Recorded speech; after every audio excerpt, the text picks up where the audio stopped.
bien, bonjour à tous. Et oui, on a la pêche, on est à fond. Non, je plaisante. Bon, non, je plaisante pas. Énergie positive, c'est ce que je répète à mes enfants tous les matins. Énergie positive. Donc, on va se donner une énergie positive. Bienvenue dans le 200 Podcast. Je suis contente d'échanger avec vous aujourd'hui. Alors, j'ai choisi un thème bien particulier aujourd'hui. Comment concilier vie professionnelle et vie personnelle ? Ça, c'est la grande question de chaque être humain qui existe sur Terre. Comment je fais pour créer la balance entre mes choix de vie pro, carrière, job, devenir peut-être un entrepreneur, voilà, donc des choix de vie professionnels, quels qu'ils soient, et le fait d'avoir une vie personnelle, tout ça dans l'équilibre, bien évidemment, parce que s'il n'y a pas d'équilibre, bien, on est foutu, hein, voilà. Non, mais tout le monde rêve de ça, hein, on rêve d'un équilibre entre les deux. Mais c'est pas simple, on va découvrir durant ce podcast que ce n'est pas du tout simple. Et j'en suis la preuve vivante parce que je suis passée par des galères absolument incroyables, des galères que vous comprendrez puisque vous les avez souvent tous et toutes vécues. Mais voilà, j'essaie aujourd'hui de m'écouter et de comprendre comment je fonctionne et donc de trouver cet équilibre finalement, pas à travers forcément mon job et à travers ma vie personnelle avec mes amis, mes enfants ou mon compagnon, mais plutôt avec moi-même. Voilà, et en fait, en vrai, on se rend compte que ça permet de régler pas mal de choses. Donc du coup, en fait, la première question que je me posais, et que tout le monde se pose d'ailleurs, c'est qu'est-ce qu'on veut faire ? Parce qu'on fait des études, on grandit, nos parents nous élèvent, blablabla, truc. On fait des études et on se pose la question on vous pose la question plutôt, on vous pose la question, vos parents vous posent la question, je reformule, qu'est-ce que tu veux faire ? Et quand on est petit, on a des rêves de petits, hein. Donc des rêves de petits, des rêves. Enfin, moi, je vois mes enfants, ils me donnent des jobs parfois. Je pourrais vraiment être une maman pas cool, et leur dire non, tu peux pas être ce métier-là parce que ça se fait pas machin. Là, maintenant, j'écoute parce qu'en fait, je sais très bien que ça va changer. Et que la perception des enfants n'est pas la même que celle des adultes. Donc je les laisse aller et vaquer à leurs choix et leurs rêves de job ultérieurs. Mais voilà, donc qu'est-ce que vous voulez faire comme job ? Donc ok, le temps passe, on grandit, on vieillit, on fait une école de commerce, une école d'ingénieur, la fac ou un BTS, enfin, on fait des études. Et à un moment donné, on se dit, bon bah là, c'est parti, on va bosser. Je trouve ça cool quand même d'avoir un purpose, c'est-à-dire que moi je vois mon fils à 8 ans et il sait quand même déjà ce qu'il veut faire depuis longtemps. Donc je ne sais pas, ça va peut-être changer et tant mieux pour lui, hein, mais je sais que la dimension ingénieur-architecte, alors je lui ai dit que c'était quand même pas tout à fait les mêmes études, mais bon, il veut faire les deux, donc pourquoi pas, mais avec un rêve précis que construire des parcs d'attractions partout dans le monde et particulièrement en Afrique. Parce qu'il adore le divertissement. Bref, je trouve ça cool de savoir en fait ça. Voilà, donc quand on est adulte, moi je j'avais pas une vision. Enfin, je faisais des trucs quand même beaucoup par rapport à ce que mon père voulait. L'école de commerce, bon voilà, ça c'est un chemin bateau. Enfin après, c'est clair qu'il faut avoir les moyens de payer une école de commerce. Hein, ça Donc école de commerce et puis après école de commerce, j'ai fait du contrôle de gestion. Et puis rapidement, en fait, je suis partie de la boîte où je bossais à l'époque et je suis allée rejoindre l'entreprise familiale pour travailler avec mon père. Donc voilà, je crois que c'est bien d'écouter quand on est parent, alors je mets en version parent là, mais c'est bien d'écouter les envies et les aspirations de vos enfants. Vous pouvez les orienter de toute façon, parce qu'il faut les orienter, mais ça donne quand même un adulte après derrière qui se pose peut-être moins de questions si vous êtes dans l'écoute et dans l'accompagnement. Voilà, parce que la vie professionnelle, ça fait partie quand même d'un élément important de la vie tout court.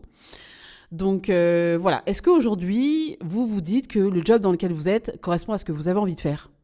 Est-ce que c'est le job de vos rêves ? Est-ce que c'est le job, justement, quand vous étiez petit, vous disiez j'avais envie de faire ça et est-ce qu'aujourd'hui, vous pensez que vous feriez le même job ? Ou est-ce que, fondamentalement, c'était une utopie, un truc auquel vous disiez, quand vous répétez ça, vous dites ouais, ok, d'accord, n'importe quoi. Et aujourd'hui, vous avez d'autres envies. Bref, est-ce que la place dans laquelle vous êtes aujourd'hui, dans votre vie professionnelle, vous convient ? Ça, c'est la première chose qu'il faut vous poser.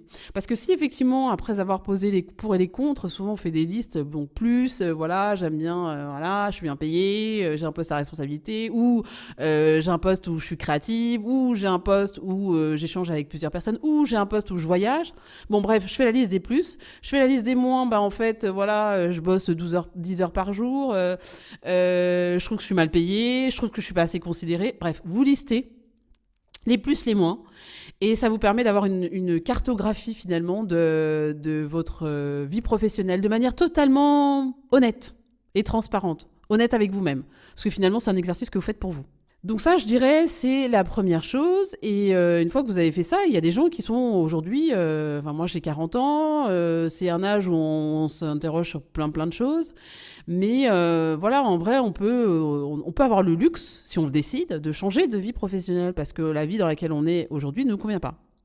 Et on peut aussi dire, bah écoute Sandra, en fait, moi, tu viens de me parler, là, c'est super cool tout ce que tu as dit, mais moi, je kiffe mon job. Je kiffe mon job, j'adore ce que je fais, je suis hyper équilibrée, ça m'apporte beaucoup. Voilà, donc en fait, ta conversation que tu es en train de faire sur pourquoi est-ce que nana, bah, elle ne me concerne pas, parce que mon job, je le kiffe. Fine, ok, bon bah écoutez, tant mieux pour vous, parce qu'en vrai, le sujet, c'est de pouvoir vous éclater dans votre boulot, en fait. Éclatez-vous dans votre boulot, parce que vous y passez 80-90% de votre temps. Si on compte le lundi, mardi, mercredi, jeudi, vendredi, bon, le mercredi pour des parents qui ne travailleraient pas éventuellement. Voilà, bon, ça fait quand même beaucoup de temps. Donc, si vous vous faites chier dans votre boulot, c'est un peu dommage. Donc, voilà. Bon, ça, c'est le premier truc. Après, on parle de vie perso. Alors, la vie perso, c'est vraiment... Alors, tout est très subjectif. Hein. Qu'est-ce que vous considérez comme étant quelque chose d'équilibré dans votre vie personnelle? Ça, c'est une vraie question que vous devez vous poser. Qu'est-ce que vous considérez comme contribuant à votre équilibre? Est-ce que c'est le fait d'avoir un compagnon ou un mec ou une nana qui vous écoute? Voilà, il vous écoute, vous vous sentez épaulé, vous vous sentez pas jugé, parce que ça c'est quand même vachement important d'avoir quelqu'un qui ne vous juge pas. Et de la même manière, vous épaulez, vous soutenez votre compagnon, vous ne le jugez pas. Ça, c'est hyper dur de faire ça. Je pense que moi, j'ai fait partie de la catégorie des personnes qui ont beaucoup jugé. Hein. Je me suis calmée, mais porter des jugements ou venir faire des estimations de pourquoi est-ce que les gens font les choses alors que vous ne savez pas quel est leur background, vous ne savez pas quelle est leur histoire, vous ne savez pas ce qu'ils ont vécu, vous ne savez pas ce qu'ils ont ressenti et vous vous permettez de venir poser un jugement sur une situation que vous avez là devant vos yeux. Donc ça, vraiment, j'ai appris à ne plus le faire. J'apprends à ne plus le faire chaque jour parce que ça donne lieu à des interprétations qui sont souvent fausses. Et en vrai, quand vous réfléchissez à ça et vous dites si dans l'autre sens on faisait la même chose avec moi, ben en fait j'aurais bien les boules. Donc je crois que si on veut une relation de couple, quelle qu'elle soit, hein, vraiment on parle de tout type de couple, épanouie, je crois que la communication est le maître mot. Voilà. Communication, mais la vraie communication. Vous voyez, il y a un livre qui s'appelle Conversation cruciale. Il y a un autre livre qui s'appelle Just Listen. Je les cite tous les deux parce qu'ils sont vraiment la base pour moi de la communication non violente. La communication non violente, c'est pas on se tape dessus. Hein. C'est que quand on parle, en fait, on pose des mots qui sont agressifs. Souvent, on s'en rend pas compte. Donc du coup, ces deux livres-là, ils m'ont permis vraiment de me rendre compte à quel point j'étais agressive dans ma communication. Mais vraiment. Et que j'avais à me remettre en question, en fait, pour pas mettre mon interlocuteur aussi mal à l'aise. Voilà, donc interrogez-vous vraiment là-dessus. Est-ce que quand je parle à mon mec ou à ma nana, est-ce que je parle pour juste dire mes trucs et je l'écoute pas et j'écoute même pas sa réponse? Il y a juste mon discours qui compte. Est-ce que je suis dans un échange? Est-ce que je suis dans une dictature? Est-ce que je suis dans un truc où je fais genre ouais, et en fait je m'en bats les reins? Bon, bref. La raison pour laquelle le couple, c'est pas simple, c'est parce que quand on est dans un couple hétéro, ou même dans un couple homo, enfin peu importe en fait, on ne s'écoute pas. On ne s'écoute pas. Et quand on est dans le cadre d'un couple hétéro, les hommes et les femmes ne se comprennent pas parce que souvent, ils ne parlent pas la même langue. On n'a pas les mêmes hormones, on n'a pas la même lecture du monde. Donc arrêtons de croire que nos mecs vont anticiper des trucs, nous offrir tout un tas de choses, c'est dans notre tête, on est là, on prie très fort que ça se passe. Non, expliquez-leur en fait que vous avez envie d'avoir ci, ça, truc. Expliquez-leur en fait de manière bienveillante et ils le comprendront, ils le feront. Et de la même manière, les gars, ouais, je sais que des fois on est chiante et moi je le dis, hein, en tout cas c'est très subjectif et ça n'engage que moi. Donc celles qui ne sont pas d'accord avec ce que je dis, gars, feel free to tell me. Mais parfois, vraiment, les filles, on est vraiment relou. C'est-à-dire que là, on dit, oui, mais regarde le petit point là-bas, il faut aller nettoyer les trucs. Mais le mec, il ne voit pas, en fait. C'est vraiment la différence physiologique qu'il y a entre les hommes et les femmes. Donc, si vous voulez avoir un équilibre dans votre couple, prenez un peu de temps. Lisez des livres de communication non violente. Déjà, la base, ça peut vous aider. Et après, allez juste regarder Bon, il y a un livre qui s'appelle Les femmes viennent de Vénus et les hommes viennent de Mars, de John Gray. Il est sympa ce livre, mais allons plus loin en fait. Il y a des conférences. Il y a un monsieur qui s'appelle Monsieur Flavien. Je vous mettrai le lien en fait dans le podcast. Il a une conférence sur l'intelligence émotionnelle extraordinaire.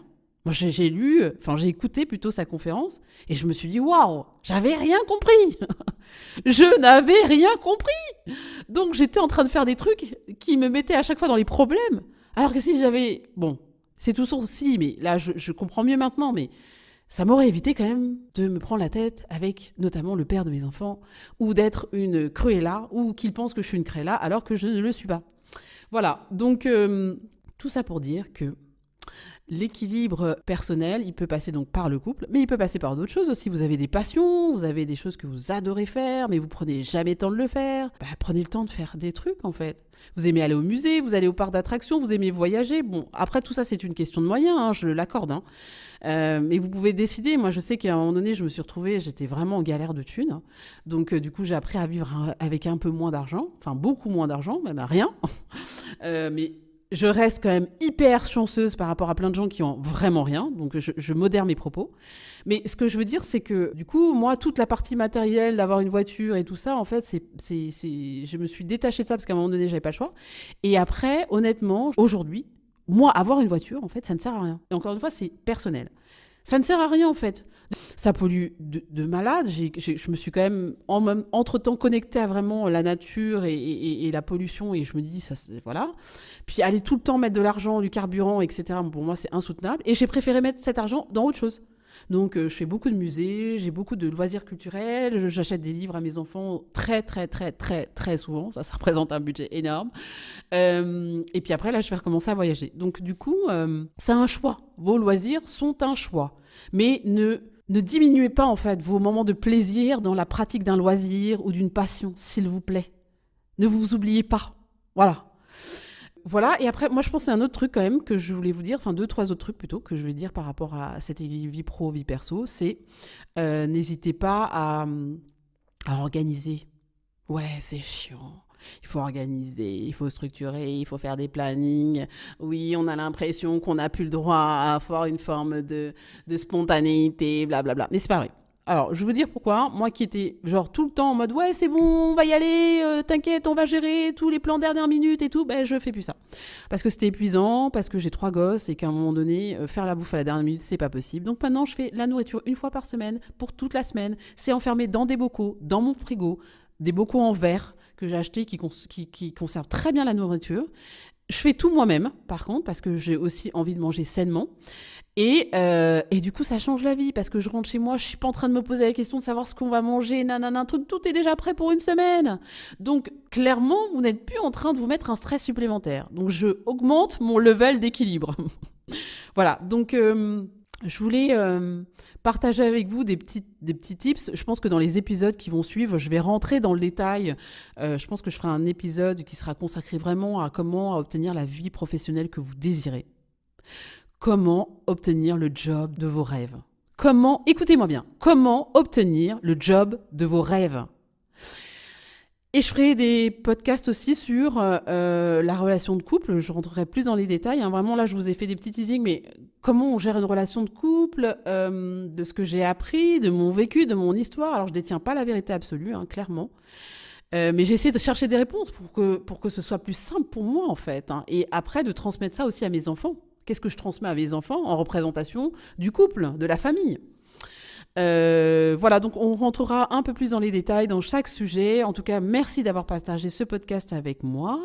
J'espère que je vous ai fait rire. J'espère que je vous ai fait un peu pleurer. Et oui, parce que je trouve que les émotions positives, les émotions des larmes sont importantes dans la vie. Il ne faut pas hésiter si vous avez ressenti une émotion dans laquelle vous vous êtes rappelé un souvenir de vie qui était un peu douloureux. Eh bien, c'est cool, en fait, parce que vous êtes vivant. Voilà. Allez, à la prochaine, je vous embrasse. Bisous.